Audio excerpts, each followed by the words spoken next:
Don Rickles built one of the most remarkable careers in comedy by doing something almost no one else dared to do. He insulted everyone.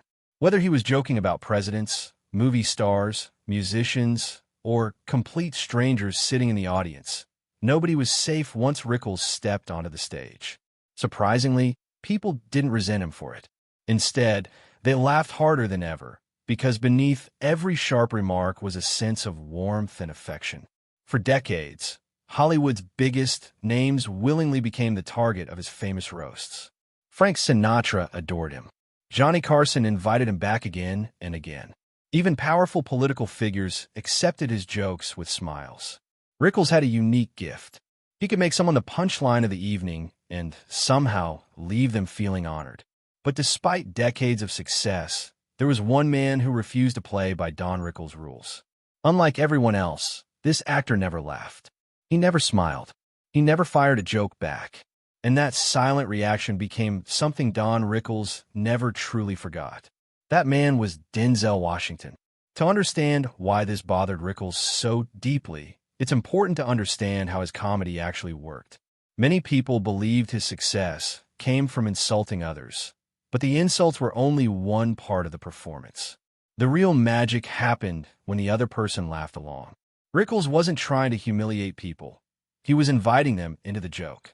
Every sarcastic comment depended on a reaction, a smile, a laugh. Even pretending to be offended was enough to keep the comedy alive. Without that response, the joke simply died. Throughout his career, Rickles mastered this style. Whether he was roasting Frank Sinatra in front of hundreds of people or teasing Johnny Carson during late-night television appearances, there was always a shared understanding that everything was done with affection. Denzel Washington, however, was different. Known for his calm, disciplined personality, both on and off the screen, Washington rarely showed much emotion during public appearances. He carried himself with confidence, dignity, and professionalism. While many celebrities enjoyed being part of Rickles' comedy routines, Washington preferred to remain composed. Whenever the two crossed paths at industry events or private gatherings, Rickles would naturally try to break the ice with one of his trademark jokes. But nothing happened. Washington rarely reacted. No grin, no laugh, no playful comeback. Just a calm expression that never seemed to change. For most comedians, that might have been disappointing. For Don Rickles, it was deeply frustrating. Friends who knew Rickles said he made several attempts over the years to get Washington to loosen up. During award ceremonies, backstage conversations, and celebrity gatherings, Rickles would throw out quick one-liners, hoping to earn even the smallest smile. One of his jokes reportedly compared Washington's serious expression to Mount Rushmore, suggesting the monument looked more animated than the actor himself. The room laughed. Washington didn't. That silence slowly became personal. Rickles had spent decades proving he could make anyone laugh. Breaking down walls through humor had become part of his identity. Every successful roast reinforced the belief that laughter could connect people regardless of status or personality. Washington represented the one challenge Rickles couldn't overcome. Interestingly, there is little evidence that Denzel Washington ever intended to offend Rickles. Those who know Washington describe him as naturally reserved and respectful rather than unfriendly. He simply wasn't someone who enjoyed becoming part of public comedy routines. But from Rickles' perspective, that restraint felt like rejection. As years passed, people close to the comedian noticed that whenever Washington's name came up, Rickles' usual playful tone became noticeably sharper. Unlike his jokes about Sinatra, Clint Eastwood, or Ronald Reagan, which always carried obvious affection, his comments about Washington sometimes sounded genuinely irritated. Whether that irritation reflected real dislike or simple professional frustration remains open to interpretation.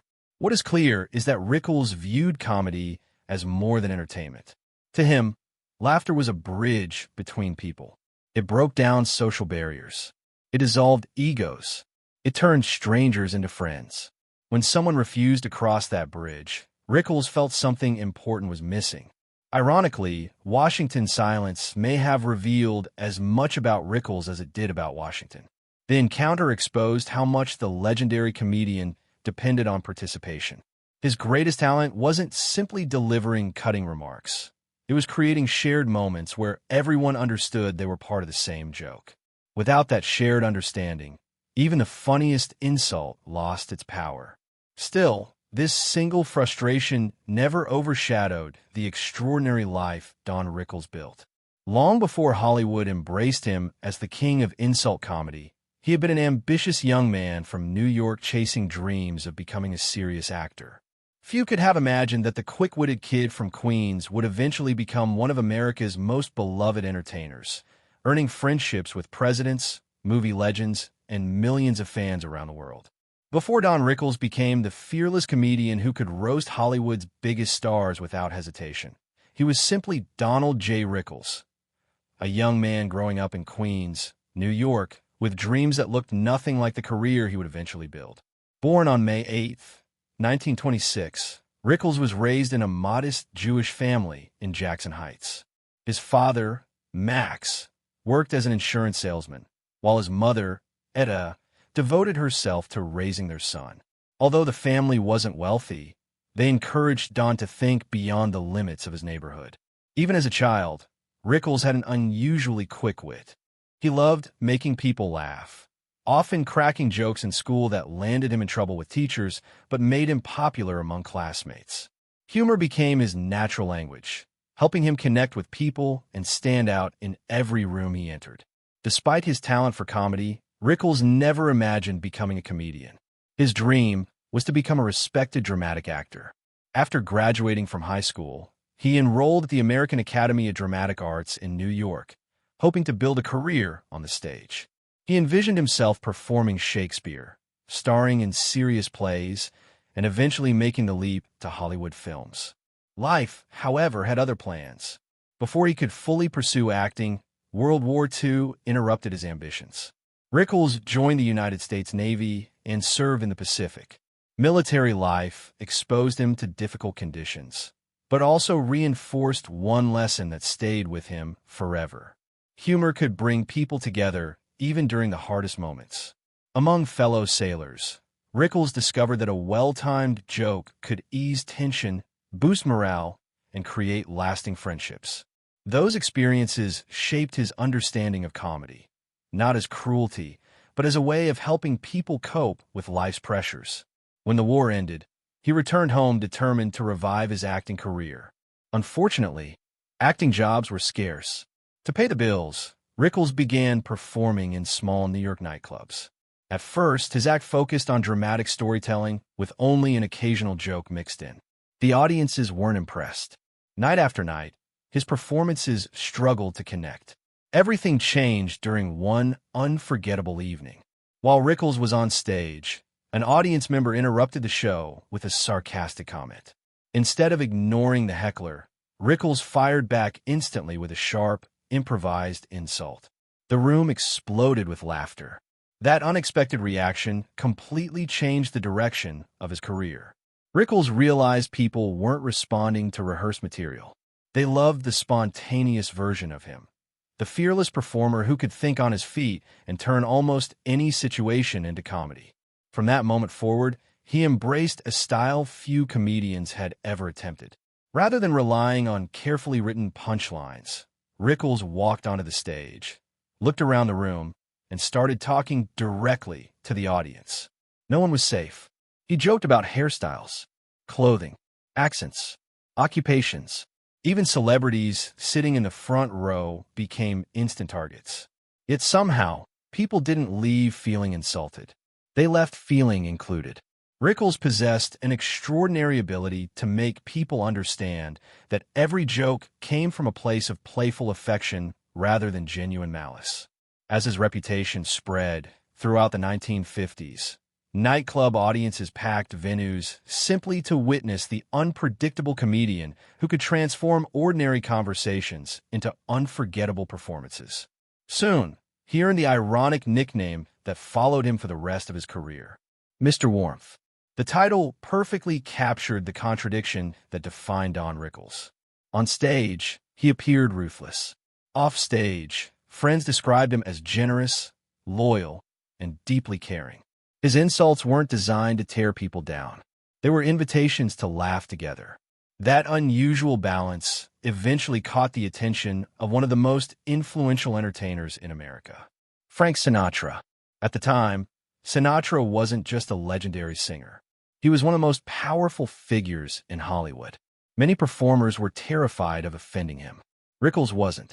During a nightclub performance attended by Sinatra, Rickles looked directly at the superstar and delivered one of his trademark jokes without hesitation. For a brief moment, the room fell completely silent. Everyone wondered whether Rickles had just destroyed his own career. Then Sinatra burst into laughter. Instead of taking offense, he admired Rickles' courage. That single moment changed everything. Sinatra became one of Rickles' strongest supporters, introducing him to influential producers, actors, and television hosts who might otherwise never have noticed the rising comedian. The friendship opened doors that had previously seemed impossible to unlock. Soon, Don Rickles was appearing regularly on national television, especially on The Tonight Show with Johnny Carson. Unlike most guests who carefully prepared stories before appearing on television, Rickles thrived on unpredictability. He teased Carson, mocked the band, playfully targeted celebrities sitting in the audience. Every appearance felt completely unscripted, and viewers loved every second of it. His popularity continued to grow as he became a regular presence on celebrity roast specials, where America's biggest stars willingly volunteered to become the subject of his razor-sharp jokes. By the late 1960s and early 1970s, Don Rickles had accomplished something almost impossible. He had transformed insult comedy into one of the most beloved forms of entertainment in America. But while audiences knew him as the fearless merchant of venom, very few people understood the gentle family man waiting behind the curtain, a husband, father, and grandfather whose private life looked nothing like his public image. Although millions of people knew Don Rickles as the fearless comedian who could reduce Hollywood legends to tears of laughter, the people closest to him knew a completely different man. Away from the bright lights and packed theaters, Rickles valued something far more important than fame: family. In many ways, his private life was the complete opposite of his public persona. On stage, he was loud, fearless, and relentlessly sarcastic. At home, he was warm, affectionate, and deeply devoted to those he loved. That softer side became even more evident after he met Barbara Sklar, the woman who would remain by his side for more than 5 decades. Unlike many people who were immediately charmed by Rickles' humor, Barbara wasn't impressed by his famous wisecracks when they first met. Ironically, that was exactly what caught Don's attention. He later admitted that Barbara's calm confidence fascinated him because she didn't react the way everyone else did. She saw beyond the comedian and recognized the man underneath. The couple married in 1965, beginning one of Hollywood's longest-lasting marriages. While many celebrity relationships collapsed under the pressure of fame, Don and Barbara built a life based on loyalty, trust, and stability. Barbara became Rickles' greatest source of strength. She reminded him that there was life beyond television cameras and sold-out theaters. Together, they raised 2 children, Mindy and Larry. Although Don rarely discussed his family in public, friends often spoke about how proud he was of both of them. Mindy pursued a career in acting, while Larry found success behind the scenes as a writer and producer. Whenever Rickles spoke about his children, the tough comedian disappeared, replaced by a father whose greatest accomplishments had nothing to do with awards or applause. Sadly, tragedy struck the family in 2011 when Larry Rickles passed away from complications related to pneumonia at the age of just 41. The loss devastated Don and Barbara. No amount of success could prepare a parent for losing a child. Those who knew Rickles noticed an immediate change. The man who had spent decades making audiences laugh suddenly carried a quiet sadness that never completely disappeared. Even years later, mentioning Larry during interviews often brought long pauses and visible emotion. Behind the legendary insult comic was simply a grieving father trying to cope with unimaginable heartbreak. Fortunately, Rickles found comfort in another important role: grandfather. His grandchildren knew very little about the comedian who roasted presidents and movie stars. To them, he wasn't Mr. Warmth. He was simply Grandpa Don. Ironically, many young family members recognized him less from classic television appearances and more from Pixar's Toy Story films, where he voiced the unforgettable Mr. Potato Head.